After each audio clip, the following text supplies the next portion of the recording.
ஓம் முருகா போற்றி, கந்தா போற்றி, கடம்பா போற்றி, கதிர்வேலா போற்றி, அறுபடை வீடு கொண்ட முருகப்பெருமானே போற்றி போற்றி.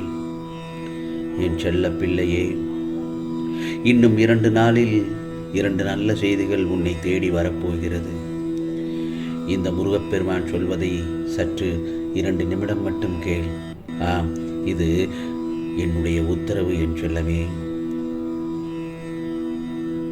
இந்த பிரபஞ்சத்தில் வாழ தகுதியற்று பலரால் வெறுக்கப்பட்டாலும் உன்னை அரவணைத்து அன்பு காட்ட இந்த முருகப்பெருமான் நான் இருக்கிறேன் அல்லவா.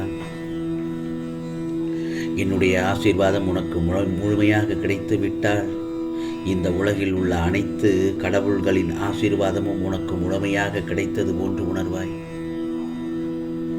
சோர்ந்து போன வாழ்க்கையும் வேதனையும் உன்னை சூழ்ந்தே இருந்தாலும் இந்த முருகப்பெருமான் உன்னோடு இருக்கும் வரை உன்னை யாரும் சாய்த்து விட முடியாது. உன் தன்னம்பிக்கையில்தான் நான் இருக்கிறேன். நீ எதையும் சாதிக்க பிறந்த என் செல்ல பிள்ளை. நீ பல்வேறு எண்ணங்களால் நீ துவண்டு போனாலும் உன்னை ஒருபோதும் தளர விட மாட்டேன். என்னையே நினைக்கும் உன்னை நான் ஏன் கைவிடப் போகிறேன்? வாழ்க்கை என்றால் பல சோதனைகள் வரும், பல கஷ்டங்கள் வரும், பல துயரங்களும் வரும். உன் வாழ்க்கையை கூட நீ அந்த நேரத்தில் வெறுத்து விடுவாய்.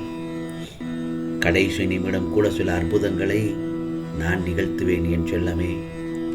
கண் கலங்கி நிற்காதே. நீ வாழ்க்கையில் சோர்ந்து போகும் சமயத்தில் தோள் கொடுத்து உயர்த்தி பிடிப்பேன். என் மீது நீ கொண்ட பக்தி உன் மீது வரும் எதிர்வினைகள் அனைத்தையும் அகற்றும். இதோ உன்னுடைய சோதனை காலம் எல்லாம் முடிந்துவிட்டது. இனி எப்போதும் நீ அச்சப்பட தேவையே இல்லை.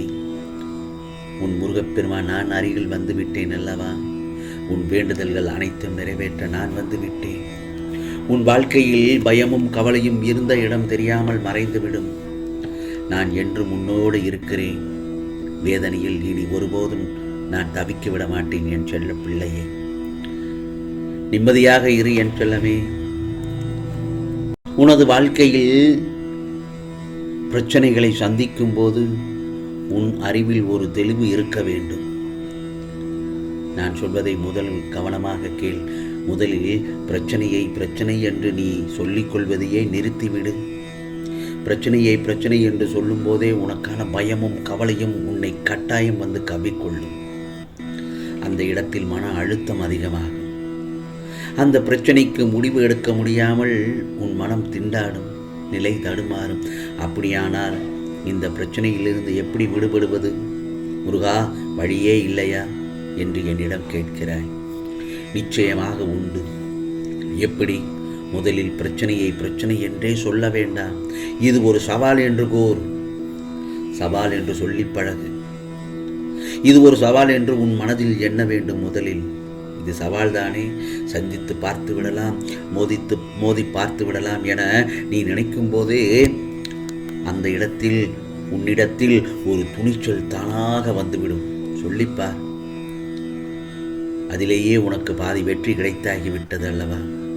அதே நேரத்தில் துணிவோடு போராடும் ஒருவரை இந்த முருகப்பெருமானுக்கு மிகவும் பிடிக்கும். எனவே நீ வெற்றியை இந்த முருகப்பெருமான் உனக்கு பரிசாக கொடுத்து விடுவேன். ஆகவே துணிவோடு போராடும் ஒருவனே என்னுடைய செல்ல குழந்தை. அதனால் பிரச்சனை என்று எண்ணாமல் அதை ஒரு சவாலாக ஏற்று வெற்றி கொள். நான் சொல்வதை நன்றாக ஒரு முறைக்கு 2 முறை கேள்.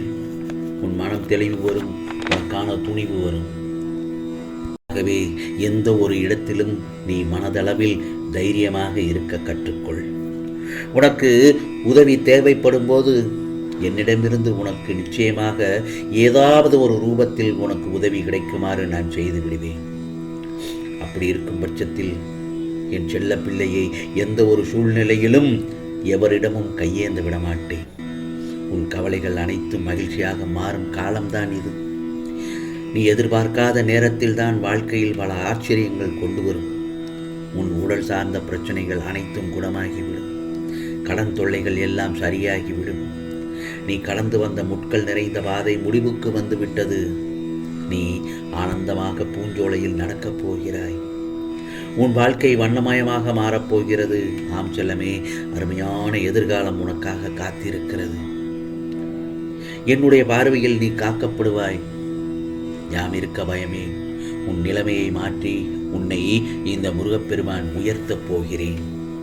இனி மலர்ந்த முகத்துடனே தான் நீ இருக்கப் போகிறாய். மன அமைதியை உன் வாழ்வில் நிறைய கொடுப்பேன். இதோ உன்னுடைய தீய கருமாக்களை எல்லாம் முடிவுக்கு கொண்டு வந்து விட்டேன். இனி உனக்கு மகிழ்ச்சி மட்டும்தான். உன் கஷ்டங்களுக்கெல்லாம் விடிவு காலம் வந்துவிட்டது. உனக்கான துயரங்கள் முடிவுக்கு வந்துவிட்டது. வசந்த காலம் ஆரம்பமாகிவிட்டது. ஆம் செல்லமே, இனி உன் வாழ்க்கையில் எல்லாமே ஆனந்தம்தான். உன் முகம் ஆனந்தத்தில் இருப்பதை பார்க்க இந்த முருகப்பெருமான் ஆவலுடன் காத்திருக்கிறேன். சில நேரங்களில் உன் மனதில் ஏன் இத்தனை கவலைகளும் எதிர்மறையான நிகழ்வுகளும் நிறைந்திருக்கிறது? நிம்மதியின்றி இருப்பதற்கு இதுவே முதல் காரணம். ஆகவே நடப்பவை எல்லாம் நன்மைக்கே என்று ஒருமையுடனும் நம்பிக்கையுடனும் எடுத்துக்கொள். மனதில் சஞ்சலங்கள் ஏற்படத்தான் செய்யும். ஆனால் அதை நீ உன் கட்டுப்பாட்டில் வைக்க வேண்டுமே தவிர சஞ்சலங்களால் உண்டாகும் குழப்பத்திற்கு நீ அடங்கிவிடக்கூடாது. அப்போதுதான் உன் மனக்குழப்பத்திலிருந்தும் எதிர்மறையான சிந்தனைகளிலிருந்தும் நீ வெளியே வர முடியும். புரிகிறதா? உன் லட்சியத்தையும் அடைவாய். வாழ்க்கையில் நம்பிக்கை என்ற எண்ணம்தான் எல்லாவற்றுக்கும் முதல் காரணமாக இருக்கிறது. முடியாதது என்று எதுவுமே இல்லைதானே. எதையும் என்னால் செய்து காட்ட முடியும் என்ற எண்ணமே உன்னை முன்னேற்ற பாதையில் ஊக்கத்துடன் பயணிக்க வைக்கும். ஆகவே எதற்கும் பயப்படாதே, எதை கண்டும் ஓடாதே. கோபத்தை குறைத்துக்கொள். அந்த கோபமானது உன் காரியத்தை எல்லாம் கெடுத்துவிடும். கோபத்தில் அமைதியையும் நிதானத்தையும் இழந்து விடுவாய். ஆம் செல்லமே, ஒன்று மட்டும் நல்லா தெரிஞ்சுக்கோ. இந்த நல்ல நாளில் உன் கனவுகள் எல்லாம் நிறைவேறும் நேரம் வந்துவிட்டது. எதையும் யோசித்தபடியே இருக்காதே. வாழ்க்கையை அனுபவிக்க கற்றுக்கொள் என் செல்லமே. நான் இன்னும் 2 நாளில் உனக்கான 2 நல்ல செய்திகள் உன்னை தேடி வரப்போகிறது என்று சொன்னேன். நான் சொல்வதை 2 நிமிடம் மட்டும் கேளு என்று சொன்னேன். ஆனால் என் செல்ல பிள்ளை, நான் சொல்வதை முழுவதுமாக கேட்ட உனக்கு நல்லது நடக்கத்தான் போகிறது. ஆம் செல்லமே, தேவையில்லாமல் யோசித்து கொண்டிருப்பதை தவிர்த்து கிடைத்திருக்கும் இந்த வாழ்க்கையை எப்படி ஜெயித்து வாழலாம் என யோசி. வாழ்க்கையில் வரும் மேடு பள்ளத்தை எப்படி கடந்து மீண்டு வருவது என்பதை மட்டும் யோசி. சந்திக்கும் இன்னல்களை எதிர்த்து வாழ வேண்டும். மனம் தளராதே. மனதை அலைபாய விடாமல் பார்த்துக்கொள். இது முருகப்பெருமானின் உத்தரவு. உனக்கானதெல்லாம் நிச்சயமாக நல்லது நடக்கும். நல்லது மட்டுமே நடக்கும். அதுவும் நன்மையாகவே நடக்கும். ஓம் சரவண பவ. ஓம் சரவண பவ. ஓம் சரவண பவ.